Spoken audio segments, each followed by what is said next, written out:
وہ بڑے اطمینان سے اندر داخل ہوا، کھڑکی بند کی۔ پورے کمرے میں ہلکی ہلکی نیلیوں سے نائٹ بلب کی روشنی چھائی ہوئی تھی، اسی کی خنکی ماحول کو اور خوابناک بنا رہی تھی۔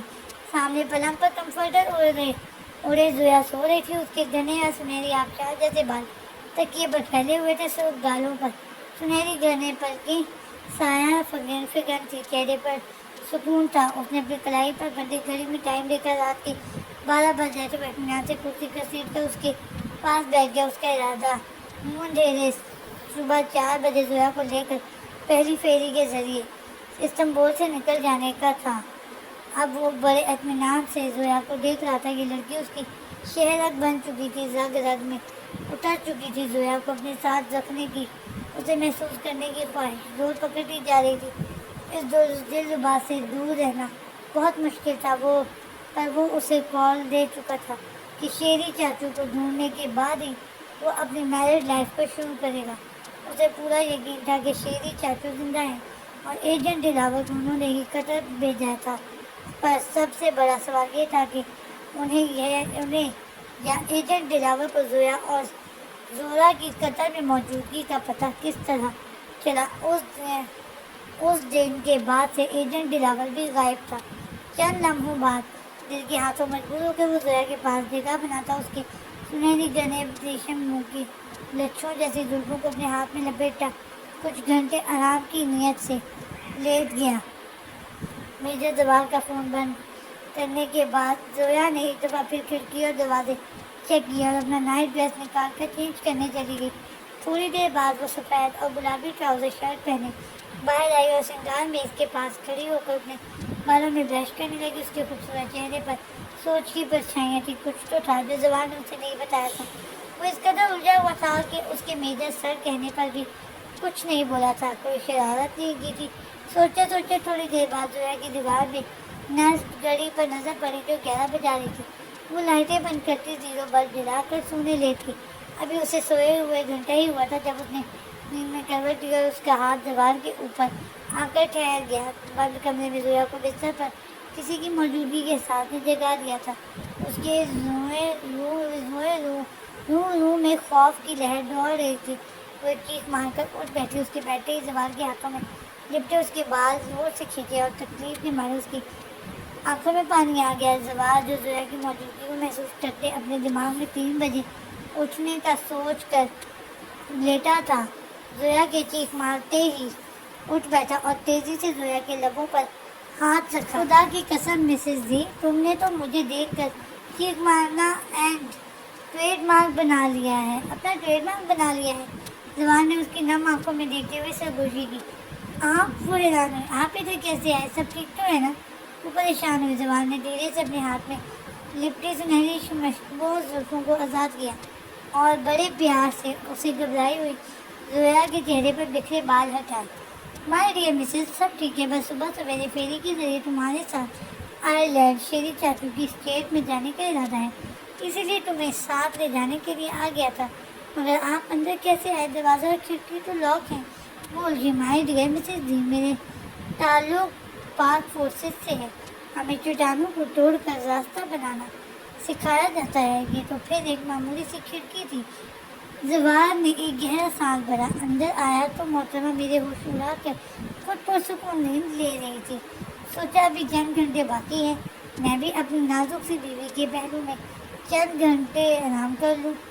یہ کہہ کر زوال نے شرمندہ بیٹھی زویا کا منہ اوپر اٹھایا اور اس کی گہری سبز آنکھوں میں جھانکتے ہوئے دوبارہ گویا ہوا، مگر سیریسلی میں بھول گیا تھا کہ میری موجودگی تمہیں ایسا کرنٹ مارتی ہے مسز دی کہ تمہارے چہرے چیخ نکل جاتی ہے۔ ابھی زوال زویا سے بات ہی کر رہا تھا کہ اس کے حساس کانوں میں کمرے کے اکلوتے دروازے کے نوب گھومنے کی آواز آئی۔ زوال نے تیزی سے زویا کے لبوں پر ہاتھ رکھ کر اسے خاموش رہنے کی ہدایت دی اور خود دبے قدموں دروازے کی جانب بڑھا۔ آئی ہول سے باہر دیکھا تو وہ 2 نقاب پوش چاقو چوبند کھڑے نظر آئے اور ایک لاک پر جھکا ہوا تھا۔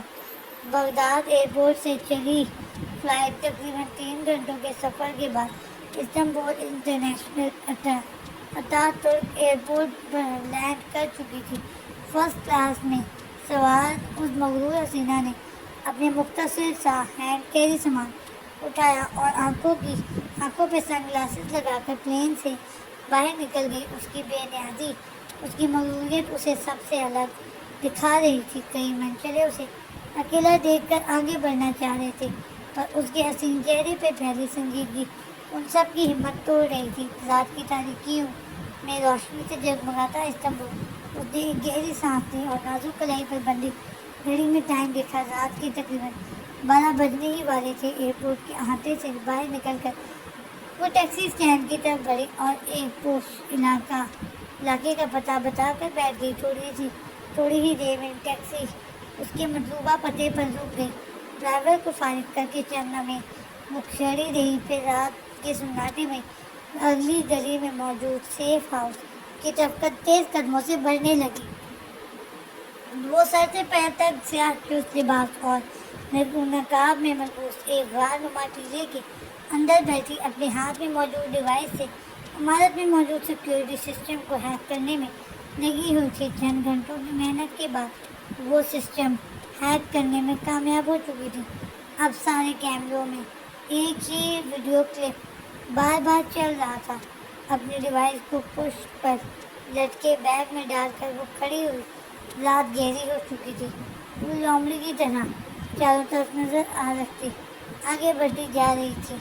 عمارت کے نزدیک پہنچ کر اوپر تعینات گارڈز کے موڑتے ہی اس نے ایک جمپ لگائی اور دیوار پھیلان کر چھپکلی کی طرح رینگتی ہوئی لیبارٹری سے ملکہ برآمدے کی جانب بڑھنے لگی۔ آگے جا کر لیبارٹری کا بڑا لوہے کا دروازہ تھا، جس کے آگے 2 مسلح گارڈ چوکس کھڑے تھے۔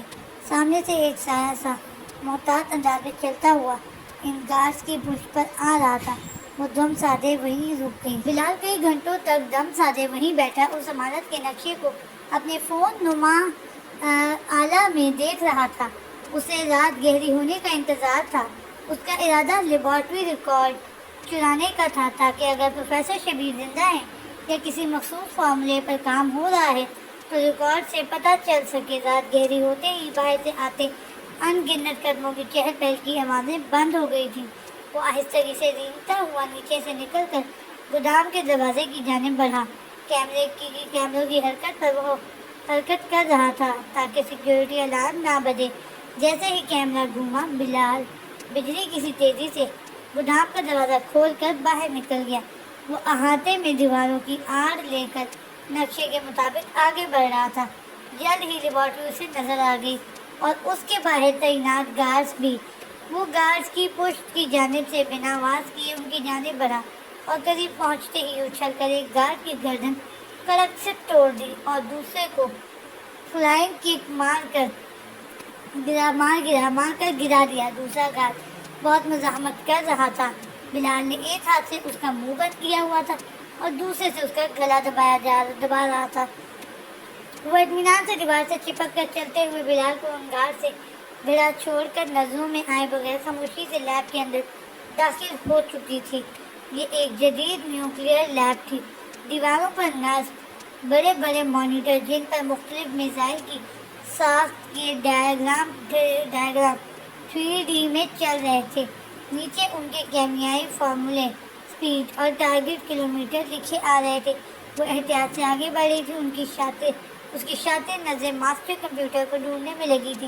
جلد ہی اس کی رسائی کمپیوٹر تک ہو گئی۔ اس نے ایک بیگ سے USB نکالی اور کمپیوٹر میں لگا کر اس کمپیوٹر سے ڈیٹا ٹرانسفر کرنے کی کوشش میں لگ گئی۔ ابھی وہ کمپیوٹر کو کمانڈ دینے میں مصروف تھی جب کسی نے اس کے کندھے پر بھاری ہاتھ رکھا۔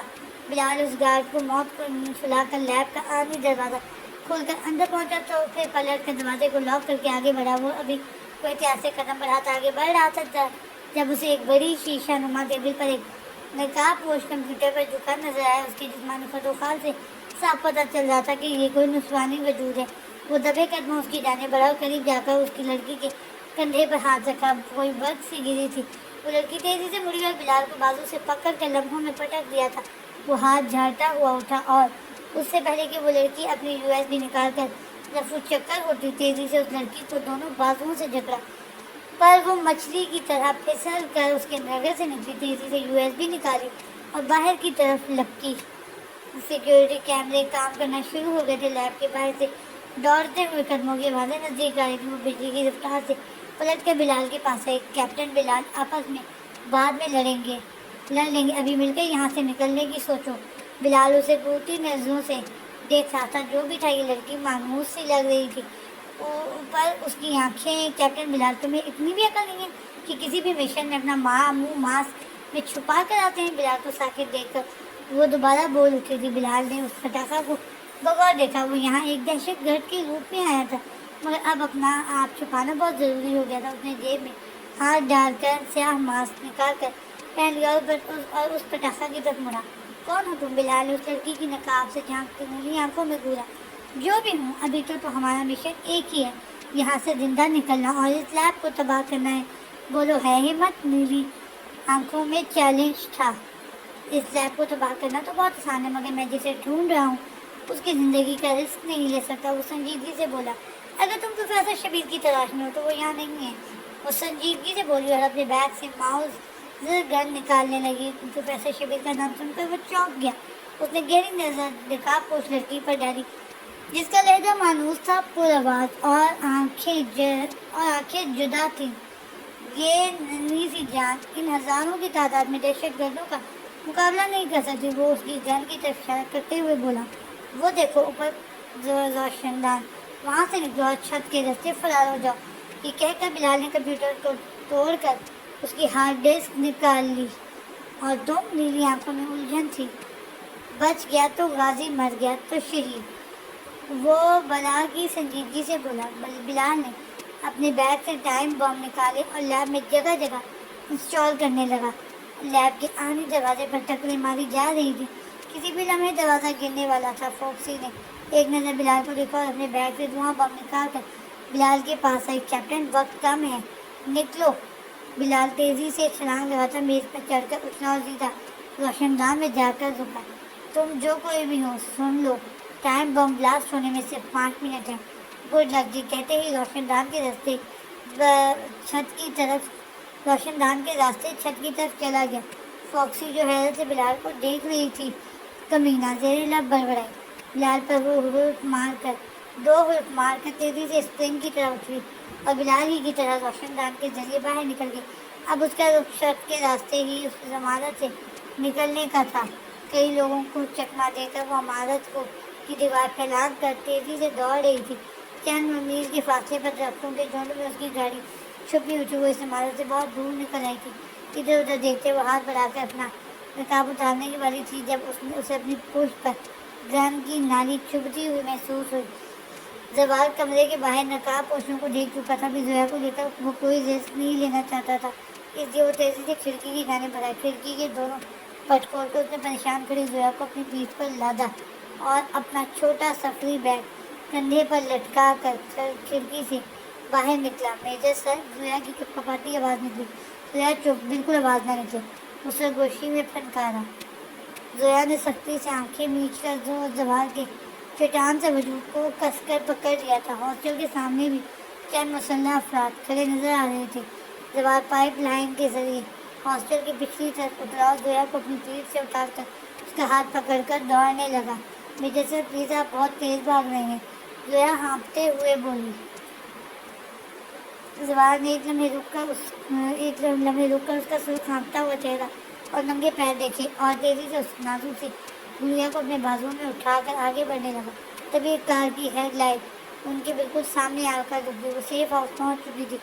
اب وہ جی پی ایس میں ہاسٹل کا پتہ دیکھ رہی تھی۔ رات کا 1 بج رہا تھا۔ زویا کو خاموشی سے اغوا کرنے کے لیے یہ وقت بہترین تھا۔ وہ تیزی سے اٹھی، اپنے لمبے بال سمیٹ کر نقاب پہنا اور گاڑی کی چابی لے کر باہر نکلی۔ ہاسٹل کے قریب پہنچتے ہی اس کی چھٹی اس نے خطرے کی گھنٹی بجانا شروع کر دی۔ ہاسٹل کو گھیرے میں لیے جوناتھن اور اس کے آدمی اس کی نظر میں آ چکے تھے۔ وہ گاڑی کو گھما کر ہاسٹل کے پیچھے لے گئے۔ اس کا ارادہ بیک سائڈ سے اندر جانے کا تھا۔ بھی وہ گاڑی سے اتری ہی تھی کہ اسے ایک آدمی اپنی پشت پر کسی کو اٹھائے اترتا ہوا نظر آیا۔ اس نے پلٹ کر گاڑی کے انفرا ریڈ نائٹ دوربین نکالی اور اس آدمی کو فوکس کرنے لگی۔ میجر زوال، پاکستانی سپاہی، وہ بڑبڑائی۔ وہ پلٹ کر گاڑی میں بیٹھ کر اپنا ٹرانسمیٹر آن کیا اور اپنی آئی ڈی بتا کر استنبول میں مقیم تنظیم کے انچارج سے بات کرنے کو کہا۔ ساتھ ہی میجر زوال پر بھی نگاہ رکھے ہوئے تھے کہ آج کی لائف میں آتے ہوئے ہدایت دینا شروع ہو گئی۔ بازید بن کرام بازید بن کرم، میں آریانہ ہوں۔ سلام یا حبیبی، بازید بن کریم بولا۔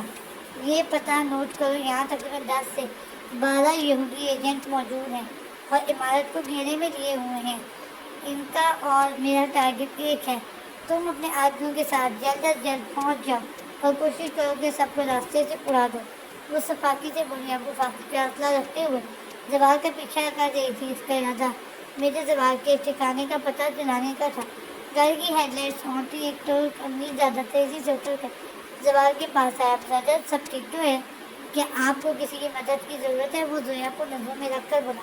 زوال نے ایک نظر اس کو دیکھا جو مسلسل زویا کو دیکھے جا رہا تھا۔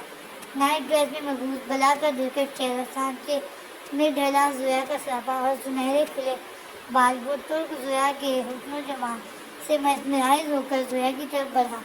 زوال کی رگ رگ میں خون ابلنے لگا تھا۔ اس نے بجلی کی سی تیزی سے آگے بڑھ کر اس طرف کو سنبھلنے کا موقع دیے بغیر اس کی گردن پر کاری وار کیا اور اس کے بے ہوش وجود کو اٹھا کر اسی کی گاڑی کی ڈگی میں بند کر کے ہاتھ جھاڑے اور زویا کو گاڑی میں بیٹھنے کا اشارہ کر کے خود ڈرائیونگ سیٹ سنبھال لی۔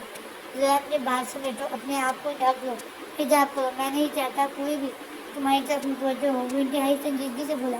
زویا نے حیرت سے زوال کو دیکھا۔ میرے سر، میرا دوپٹہ اور اسکارف، سب کچھ تو ہاسٹل میں ہے، میں کیسے؟ ابھی اس کی بات درمیان میں ہی تھی جب زوال نے ایک ہاتھ سے گاڑی چلاتے ہوئے دوسرے ہاتھ سے اپنی شرٹ اتار کر زویا کی طرف اچھالی۔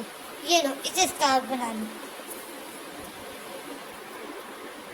6 فٹ سے نکلتے قد کے مالک زوال کی ٹی شرٹ خاصی لمبی تھی۔ زویا نے اسے اسکارف کی طرح اپنے سر پر لپیٹ لیا، زوال کی خوشبو سے اپنے گھیرے میں لے لیا تھا۔ زوال نے ایک نظر اپنی شرٹ میں لپٹی زویا کو دیکھا اور دھیرے سے ہاتھ بڑھا کر اس کے سرخ انار سے رخسار کو چھوٹا اور گویا ہوا، اب ٹھیک ہے۔ ابھی فیری چلنے میں 4 گھنٹے باقی تھے۔ وہ زویا کو لے کر شپ یارڈ کی جانب روانہ ہوا۔ تھوڑی دیر دور ڈرائیو کرتے ہوئے اسے تعاقب کا اندازہ ہوا۔ ایک لال گاڑی ان کا پیچھا کر رہی تھی۔ زوال نے ایک گہری سانس بھری اور گاڑی کا رخ اپنے کاٹیج کی طرف کر دیا۔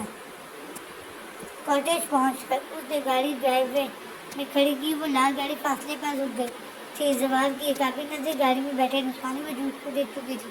وہ اطمینان سے زویا کو لے کر لاک کھولتا کاٹیج کے اندر داخل ہوا۔ مسز جی، سامنے بیڈ روم ہے، تم اندر جا کر اپنا ہولیا درست کرو، میں ابھی آیا۔ زویا کو اپنا بیڈ روم دکھا کر وہ کاٹیج کے پچھلے دروازے کی طرف بڑھا۔ اس کی آنکھیں شکاری کی طرح چمک رہی تھیں۔ زوال کا کاٹیج کے پچھلے دروازے سے نکل کر اب بھی گلی کے راستے سے کسی شکاری کی طرح اس لال گاڑی کی جانب بڑھ رہا تھا۔ گاڑی کی اسٹریٹ لائٹس جل رہی تھی۔ لال گاڑی کے اندر بیٹھا نسوانی وجود ہاتھ میں دوربین لیے کاٹیج کی طرف متوجہ تھا۔ وہ ہاتھوں میں پسٹل پکڑے دبے قدم گاڑی کے دروازے تک آیا اور ایک جھٹکے سے دروازہ کھول دیا۔ آریانہ زوال کی گاڑی کا پیچھا کرتے ہوئے اس کاٹیج تک پہنچ گئی تھی اور اب دوربین سے کاٹیج کا جائزہ لے رہی تھی۔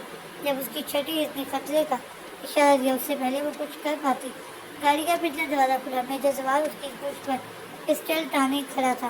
کوئی بھی حرکت کیے بغیر گاڑی سے باہر نکلو، وہ دبے الفاظ میں بولا۔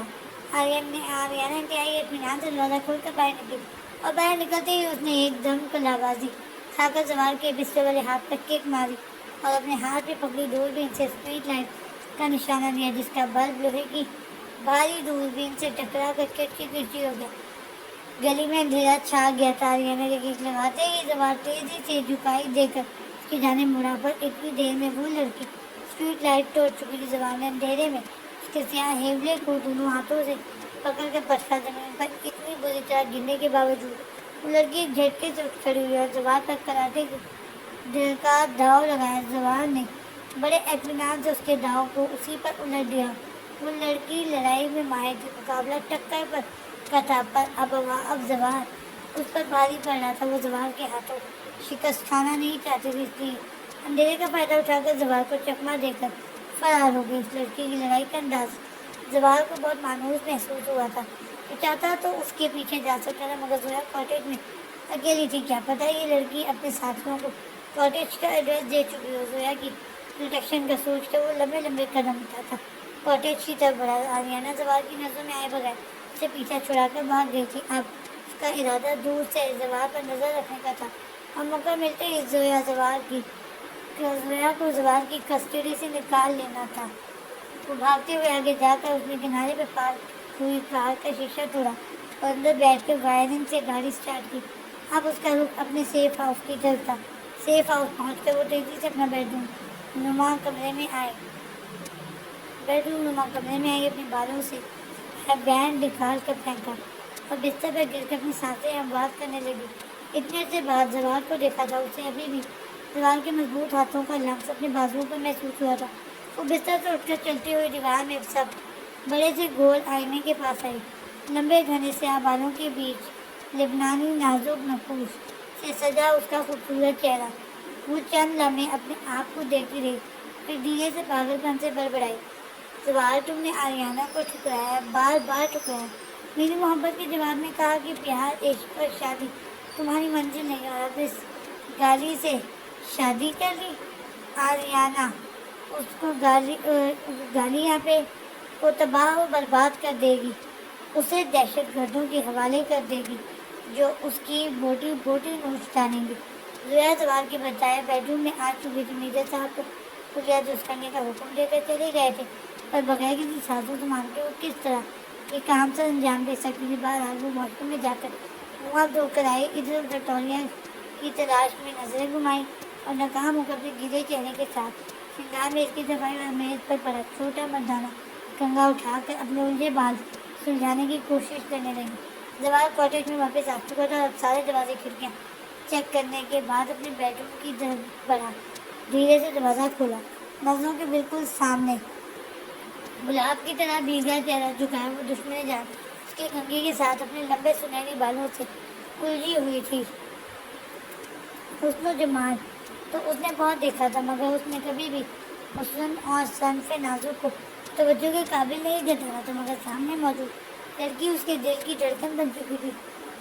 زویا کی معصومیت نے اسے اسیر کیا تھا اور نکاح کے رشتے نے اس کے آتش عشق کو مزید جلا بخش دی تھی، اور وہ ایک بھرپور مرد تھا اور زویا مکمل طور پر اس پر انحصار کرتی تھی۔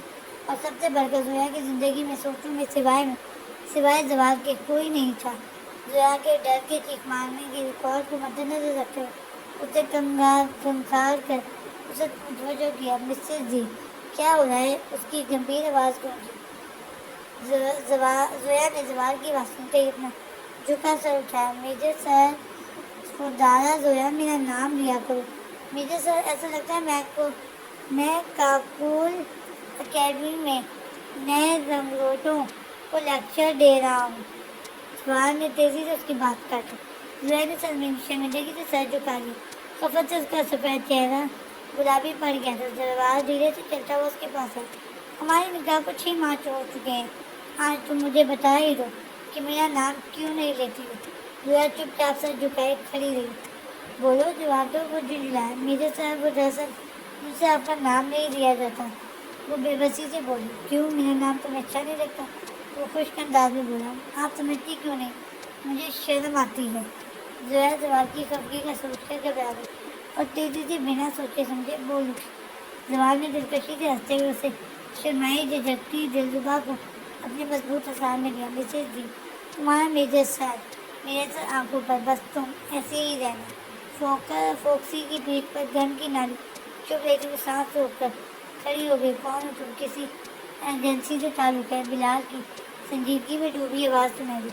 بلال کی آواز سن کر اس نے ایک گہرا سانس لیا اور پیچھے کی طرف پلٹ کر نقاب سے جھانکتی اپنی نیلی آنکھیں بلال کی آنکھوں میں ڈالی۔ کیپٹن بلال، ہم ایجنسیوں کے افراد اپنا بایو ڈاٹا ہاتھ میں لے کر نہیں گھومتے۔ جان چلی جائے تو جائے، انفارمیشن نہیں دیتے۔ اتنا تو تم بھی سیکھ ہی چکے ہو گئے۔ ٹھیک ہے، جب تک تم اپنی زبان نہیں کھولتی میری قید میں رہوگی۔ چلو آگے بڑھو۔ اوکے، پھر مجھے قید کر کے اپنا شوق پورا کر لوں۔ فوکسی کی آنکھوں میں شرارت ناچے گی۔ وہ بڑے اطمینان سے بلال کے ساتھ چلتی اس کی جیپ میں بیٹھ گئی۔ بلال جیپ چلاتے ہوئے دائیں بغیر اسے دیکھ رہا تھا۔ چیک پوسٹ آنے والی ہے، اپنا نقاب اتارو ورنہ دونوں پکڑ لیے جائیں گے۔ فوکسی کو چمکتی آنکھوں سے دیکھا۔ کیپٹن بلال، میرا نام فوکسی ہے۔ تم جس اسکول سے ٹریننگ لے کر آئے ہو میں وہاں کی پرنسپل رہ چکی ہوں۔ ویسے بھی میرا ڈرائیونگ کا موڈ نہیں تھا، اسی لیے تمہیں ڈرائیور بنا لیا۔ یہ کہہ کر فوکسی نے وقفہ دیا۔ Thank for the right captain کی کہتے ہی وہ چلتی جیپ سے چھلانگ لگا کر سیکنڈوں میں بھاگتے ہوئے غائب ہو گئی۔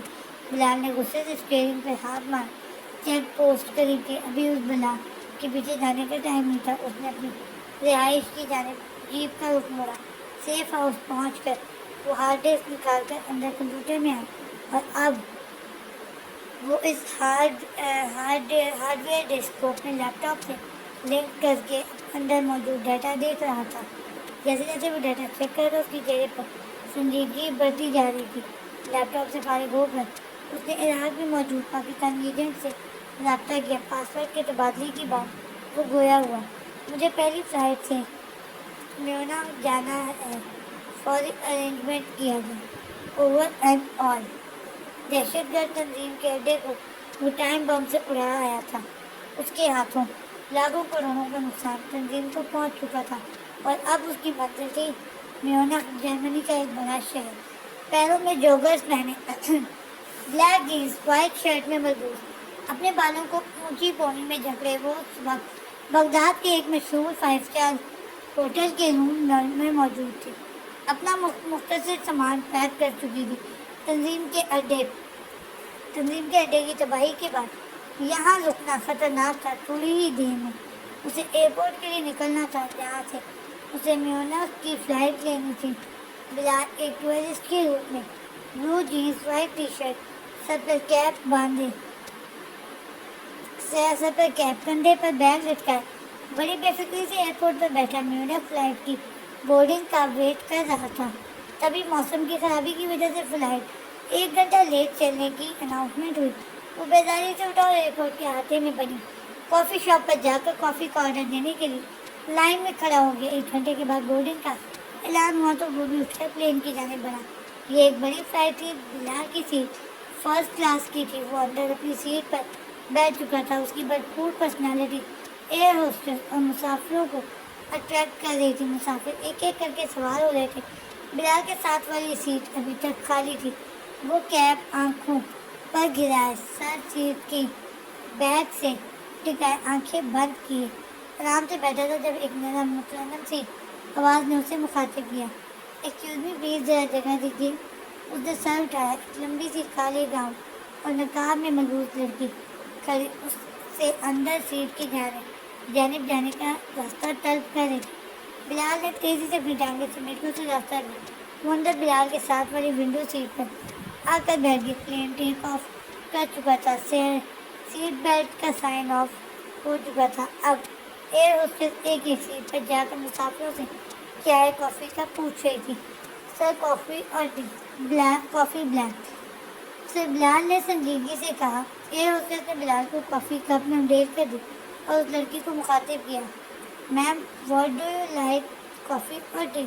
اس لڑکی نے اپنی گردن گھمائی اور دھیمی آواز میں بولی، کافی بلیک۔ بلال کی نظر بلا ارادہ اس لڑکی کی آنکھوں پر پڑ گیا۔ وہ نقاب سے جھانکتی ایئر ہوسٹس کو دیکھتی ان خوبصورت شہد رنگ آنکھوں کو یکٹک دیکھ رہا تھا۔ پرکشش شہد انگیز شہد رنگ آنکھیں جن پر تعینات شہد رنگ گہری لمبی خم کھائی ہوئی پلکیں۔ اس کے دل و دماغ ایک لمحے میں ان آنکھوں کو کے فصوں میں جکڑے گئے تھے۔ اس لڑکی نے اپنا کپ ایئر ہوسٹس سے لیا۔ بلال کی بے خودی پر ایک ملامتی نگاہ ڈال کر وہ پھیر کر بیٹھ گئی۔ بلال کی سامنے پڑی ٹھنڈی ہو رہی تھی۔ اس کا دماغ ماضی میں کھو چکا تھا۔ اس کی نگاہوں میں صوفیہ کا پرکشش چہرہ ابھر رہا تھا۔ ماضی کی آواز اس کے دماغ میں گونجی، او ہیلو مسٹر فیک ہسبینڈ، اگر کوئی پرابلم آئی تو میں اس لمبے جیکٹ میں فائٹ کیسے کروں گی؟ اس طرح تو مار ہی جاؤں گی نا۔ وہ بری طرح سے جھنجھلائی تھی، میں ہوں نا، تمہیں مرنے نہیں دوں گا۔ صوفیہ ہلکے سے مسکرائی تھی، چلو تم پر بھروسہ کر کے دیکھ لیتے ہیں۔ آج بھی یہ آواز اس کے کانوں میں تازہ تھی، صوفیہ کاش میں تمہیں بچا پاتا، کاش اس وقت تم میرے پہلو میں بیٹھی سفر کر رہی ہوتی۔ بلال ایک طرف سے اپنی آنکھیں بند کی، ابھی بھی کیمرے آف ہیں۔ بلال جلدی کرو، صوفیہ کی آواز اس کے کانوں میں گونجی۔ کیا کہا تم نے؟ دوبارہ کہو۔ بلال، میں کیا کہا تم نے؟ دوبارہ کہو۔ میں نے کہا ابھی کیمرے بند ہیں، جلدی کرو۔ نہیں میرا نہیں، نہیں میرا نام دوبارہ سے لو پلیز۔ صوفیہ نے کس قدر حیرت سے اسے دیکھا۔ اور دوہرایا بلال بلال بلال. اب خوش؟ اچھا لگا بغیر کیپٹن اور کسی القاب کے. بلال تمہارے منہ سے ایک بات پوچھوں، اگر کارڈ نہ کھاؤ تو؟ صوفیہ نے آنکھیں اشارے سے اجازت دی. اس مشن کے بعد تم مجھ سے شادی کرو گی؟ ٹھیک ہے کیپٹن بلال، جس دن تم ایجنٹ بن گئے اور ISI میں ایک مقام حاصل کر لیا، میں اسی دن، اسی وقت، اسی لمحے تمہاری ہو جاؤں گی. یہ وعدہ ہے صوفیہ کا. ٹھیک ہے صوفیہ، اس مشن کے بعد اب میں تمہیں ایک سپر ایجنٹ بننے کے بعد ہی ملوں گا. وہ دھیمے سے مسکرائی تھی. میں بھی تمہارا شدت سے انتظار کروں گی. نہ جانے تم کہاں کھو گئی ہو. ریکارڈ کہتا ہے تم زندہ نہیں ہو، پر دل کہتا ہے تم یہیں کہیں ہو. بلال آنکھیں بند کیے بیٹھا، ماضی میں کھویا ہوا تھا. اس کی وجہ چہرے پر قرب زخم تھا اور وہ لڑکی اپنی شہد رنگ آنکھوں سے تعصب سے بلال کو دیکھ رہی تھی. مجھے بھی صرف اس گونچوں کے ساتھ ہی ملے گی، وہ من کر کے بڑبڑائی. زبان نے پیار سے زویا کو خود سے الگ کیا. مسز جی 2 گھنٹے بعد ہمیں نکلنا ہے، تم تھوڑا آرام کر لو. زبان نے بیڈ کی جانب اشارہ کیا. کہ آپ ریسٹ نہیں کریں گی؟ زویا نے تفکر سے پوچھا. تم تھوڑی دیر لے لو، میں ابھی کچھ دیر میں آتا ہوں. زوال بولا. اتنی رات میں اب آپ کدھر جا رہے ہیں؟ زویا نے گھبرا کر پوچھا. زوال آہستہ سے چلتے ہوئے بیڈ کے پاس کھڑی زویا کے پاس آیا. اسے دونوں شانوں سے تھام کر بیڈ پر لٹا دے بلینکٹ پر آیا اور جھک کر اس کی آنکھوں میں جھانکتے ہوئے گویا ہوا. مادام زویا، آپ کا یہ جان نثار شوہر نامدار کہیں بھی نہیں جا رہا، بس برابر والے کمرے میں کچھ کام کر رہا ہوں، اس لیے ڈرنے کی ضرورت نہیں ہے. اب خدا آرام کر لو تھوڑا. زویا نے زوال کو دیکھتے ہوئے اپنی آنکھیں موند لی. زوال تھوڑی دیر وہیں کھڑا رہا، پھر اس کے سونے کا یقین کر کے بنا آواز قدم اٹھاتا وہ کمرے سے باہر چلا گیا. برابر والے اسٹڈی روم نما کمرے میں آ کر زوال نے الماری کا لیور دبایا تو دیوار میں ایک خلا سا پیدا ہو گیا. زوال نے اس میں ہاتھ ڈال کر ایک جدید ٹرانسمیشن ڈیوائس نکالی اور اسے میز پر رکھ کر ایکٹیویٹ کرنے لگا.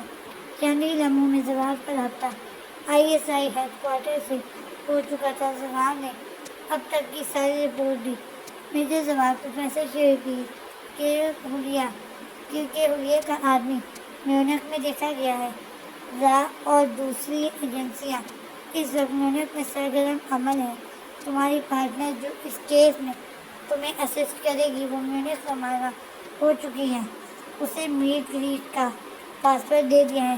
وہ جب تم سے ملے گی تو ٹائم پوچھے گی، جس کے جواب میں تم اسے اقبال زندہ ہے کہو گی اور وہ غالب بھی ادھر ہی ہے جواب دے گی. Over and on. زوال نے ٹرانسمیٹر واپس دیوار کی خلا میں رکھ کر دیوار برابر کی. اب آئرلینڈ جانا بیکار تھا. وہ لیپ ٹاپ کھول کر میونخ کی فلائٹ چیک کرنے لگا. استنبول سے دن کے 11 بجے ایک فلائٹ میونخ جا رہی تھی. اس نے آن لائن اپنی اور زویا کی سیٹ بک کی اور واپس اندر بیڈ روم میں آ گیا. رات تیزی سے بیت رہی تھی. چند گھنٹوں کے بعد صبح کا سورج طلوع ہو جانا تھا. زوال کو زویا کے ساتھ فلائٹ دے کر سفر پر نکلنا تھا. زویا کو سارا سامان تو ہاسٹل میں لے گیا تھا. زوال نے کچھ سوچتے ہوئے اپنا بیگ کھول کر ٹی شرٹ اور بینک نکالی. واش روم جا کے کینچی اٹھا کر لایا اور بیڈ پر سوئی ہوئی زویا کو ایک نظر دیکھ کر اپنی پینٹ کو کاٹ کر اس کے ناپ کا کرنے لگا. اس سب سے فارغ ہو کر اس نے اپنے سامان میں سے ایک باریک سی چپ نما ٹریکنگ ڈیوائس نکالی. اس کا ارادہ اس پتلی سی گول ڈیوائس کو زویا پر اس کی حفاظت کے لیے لگانے کا تھا. اس نے سارا سامان پیک کیا، اپنا اور زویا کا پاسپورٹ وغیرہ تیار کیے. زوال نے گھڑی میں ٹائم دیکھا تو رات کے 3 بج گئے تھے. اس کا ارادہ صبح 8 بجے تک نکل جانے کا تھا. وہ تھوڑی دیر آرام کرنے کی نیت سے بیڈ پر آیا جہاں زویا محض استراحت تھی. اس نے ایک گہری نظر سوئی ہوئی زویا پر ڈالی. وہ بڑے اطمینان سے گہری نیند سو رہی تھی. اس کے سنہری لمبے بال بستر اور تکیے پر پھیلے ہوئے تھے. زوال نے بڑے آرام سے اس کی مشبوع زلفوں کو اپنی مٹھی میں بھرا. یہ ریشم کے سنہری لچھے اسے بہت پسند تھے. انہیں اپنے ہاتھوں میں لپیٹا وہ خود بھی زویا کے برابر لیٹ گیا. زویا گہری نیند سوئی ہوئی تھی. جب اسے اپنے گلے میں ہلکی سی بے چینی سی محسوس ہوئی وہ تیزی سے اپنے گلے پر ہاتھ رکھتی ہوئی اٹھنے ہی لگی تھی جب اسے اپنے برابر میں زوال کی موجودگی کا احساس ہوا جو اس کے لمبے بالوں کو اپنے ہاتھ میں لپیٹے سو رہا تھا۔ زویا نے ایک گہری نظر زوال پر ڈالی۔ اس کا زوال میجر زوال جو اپنے دن رات بلائے بغیر کسی آرام اور سکون کے دشمن پر قہر بن کر ٹوٹتا تھا، ہر درجے کا بددماغ و خلوص تھا، مگر زویا کے لیے گھنا سایہ دار شجر تھا جس کی چھاؤں میں وہ خود کو محفوظ گردانتی تھی۔ زویا کے گلے میں بے چینی سی ہو رہی تھی، ایسا لگ رہا تھا جیسے گردن کی کھال میں تپش بڑھ رہی ہو۔ اس نے ایک نظر آرام سے سوئے زوال کو دیکھا، کھڑکی سے ہلکی ہلکی روشنی سی اندر آ رہی تھی۔ زویا نے ٹائم کو دیکھا تو صبح کے 6 بجنے والے تھے۔ زوال بے خبر سو رہا تھا، اس کی چوڑی پیشانی پر ہلکے سے بال تھے۔ زویا نے بنا سوچے سمجھے اپنی انگلیوں سے اس کے سر میں ہلکا ہلکا مساج کرنے لگی، جس سے زوال کی پیشانی کے بل غائب ہو گئے۔ چند لمحے خود فراموشی سے وہ زوال کو دیکھتے ہوئے اس کے بالوں میں انگلیاں پھیرتی رہی، پھر اس نے دھیرے سے اپنا ہاتھ زوال کے ہاتھوں میں رکھا۔ اس کا ارادہ بنا زوال کے آرام میں خلل ڈالے خاموشی سے اپنے بال آزاد کروا کر بستر سے اٹھنے کا تھا۔ بڑی ہی نرمی سے زوال کو دیکھتے ہوئے زویا نے اپنے بال چھڑوائے۔ اب وہ بڑی محبت سے اسے دیکھ رہی تھی۔ شیر سویا ہوا تھا، جبھی وہ اتنے آرام سے اس کے نقش اپنی آنکھوں میں اتار رہی تھی تبھی زوال ٹسمسایا تو وہ ہوش میں اور بستر سے اتری ہی تھی کہ دوبارہ سے بیڈ پر گر گئی۔ زویا کے بالکل برابر میں تھوڑی دیر آرام کی نیت سے لیٹے زوال کی زویا کے جاگتی آواز بیدار ہونے سے پہلے وہ اپنی آنکھیں کھول کر زویا سے کچھ پوچھا۔ اسے زویا کے ہاتھوں کی نرمی اپنے سر میں محسوس ہوئی۔ زویا کی نرم انگلیوں کا لمس نے زوال کی رگ رگ میں سکون کا سرشاری کا احساس بھر دیا تھا۔ شرمیلی سی اس کی بیوی زویا جو اس سے بات کرنے سے بھی گھبرا جاتی تھی، اس کی نظروں سے نظر تک ملانے کا حوصلہ نہیں رکھتی تھی، اس وقت اسے سویا جاگ کے بڑی محبت اور لگن سے اسے دیکھ رہی تھی۔ پھر زویا کے ہاتھوں کا لمس اس کے مردانہ ہاتھوں پر آیا۔ اب وہ بڑی نرمی سے اپنے بال اس کی گرفت سے آزاد کروا رہی تھی۔ پھر بنا آواز کی جیسے ہی وہ بستر سے اتری زوال نے تیزی سے اس کی کلائی اپنی مضبوط گرفت میں لی اور ایک جھٹکے سے اس کے پہلو میں گر پڑی۔ زوال نے زویا کے چہرے کو اپنی نظروں کی گرفت میں لیا۔ گڈ مارننگ مسز دی، آج پتہ چلا میں شادی شدہ ہوں۔ تھینکس جانا، اتنی پیار سے جگانے کے لیے۔ اس کے لہجے میں آنچ تھی، وہ جذبات کی تپش تھی۔ وہ اس پر جھکا۔